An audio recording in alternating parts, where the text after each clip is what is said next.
పాకిస్తాన్ని ప్రేమిస్తా అంటారు వీళ్ళందరూ. ఇక్కడ భారతదేశంలో కూర్చొని మీరు పాకిస్తాన్ని ప్రేమిస్తుంటారు. మొన్న కొంతమంది నాయకులు డిబేట్లో మాట్లాడుతుంటే చూస్తున్నాను. మీరు పాకిస్తాన్ అంత ప్రేమిస్తే దయచేసి పాకిస్తాన్కి వెళ్ళిపోండి. ఇక్కడ ఎందుకు? పాకిస్తాన్ మీద మీకు అంత ప్రేమే ఉంటే ఇది మాట్లాడుతున్న పని ఏదైనా వీళ్ళందరూ కూర్చొని కాంగ్రెస్ నాయకులు వీళ్ళందరూ, కొంతమంది ఎమ్మెల్సీలు కూడా ఉన్నట్టుగా అనిపించింది నాకు చూస్తుంటే. ముఖ్యంగా సౌత్ నుంచి ఉన్నారు కొంతమంది సీనియర్ కాంగ్రెస్ నాయకులేం. కాంగ్రెస్లోనే విభేదం ఉంది. మేము ఇక్కడ మేము వెళ్ళిపోతే మీరు పాకిస్తాన్ని, మీరు భారతదేశంలో దాడి జరిగినప్పుడు భారతదేశానికి నిలబడాలి తప్ప పాకిస్తాన్కి నిలబడతాం మీరు సెక్యులరిజం అంటే అది ఏ ససేమిరా ఎవరు ఒప్పుకోరు ఇక్కడ. అలాగే ఈ సందర్భంలో పోయిన ప్రాణాలని మనం ఎలాగ తిరిగి తీసుకురాలేం. పెద్ద ఎర్నింగ్ మెంబరు చనిపోయాడు కుటుంబంలో, మధుసూదన్ గారి కుటుంబంలో. సో మనందరి తరపున, మీ అందరి తరపున, పార్టీ తరపు నుంచి ఆయనకి ఒక 50 లక్షల రూపాయలు ఆయన కుటుంబానికి అందజేస్తున్నాం. అని నాకు ఎప్పుడు డబ్బులు అనౌన్స్ చేయడం ఇబ్బందిగా ఉంటుంది. దేనికంటే మనిషి ప్రాణాలకు విలువ కట్టడం నాకు ఇష్టం ఉండదు. కానీ కొన్ని సందర్భాల్లో అది చిన్నపాటి ఊతం అవుద్ది అంతే. పిల్లల చదువులకు కావచ్చు, ఇంకోటి కావచ్చు. ఇవన్నీ కాకుండా మధుసూదన్ గారి కుటుంబానికి, వారి కుటుంబ సభ్యులందరికీ ఈ సందర్భంగా నేను ఒకటే విన్నవించుకుంటున్నాను. మీకు ఏ కష్టం వచ్చినా సరే మేము ఉన్నాం. మేము మీతో ఉన్నాం. ఏదో ఈరోజు ఒక 50 లక్షలు ఇచ్చి మిమ్మల్ని వదిలేయటం కాదు. మీకు ఏ కష్టం ఉన్నా సరే వాళ్ళకి మన పేషెంట్ నెంబర్స్ కూడా ఇచ్చాను. Any time you can reach out.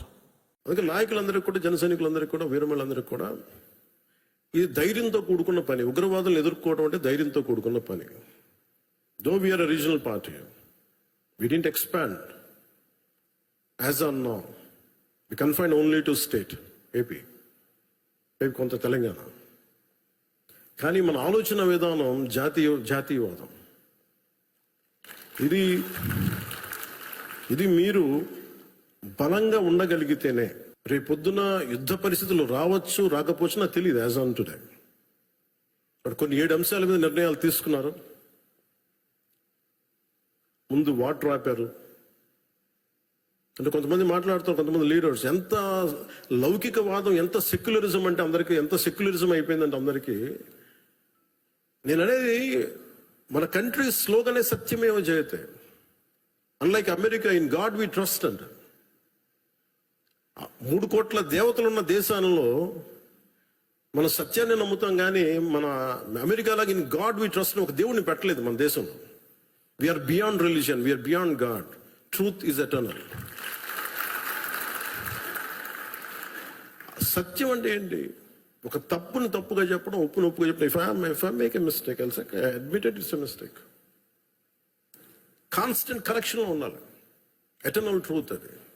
This is Janasena decision, all of our decision. అది Kashmir is an integral part of India that can not be denied.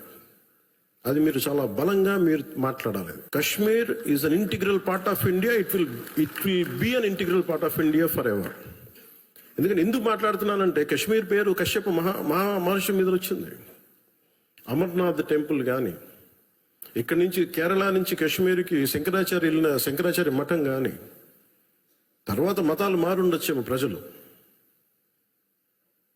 కానీ అందుకని మీరు దీన్ని చాలా బలంగా నమ్మాలి. ఒక చిన్న గొడవ జరిగినప్పుడు అది మనకెందుకని అనుకోకండి. అందుకని దిస్ ఇస్ జనసేన స్టాండ్. ఇది నేను బలంగా నమ్ముతాం, బలంగా ఆచరిస్తాం.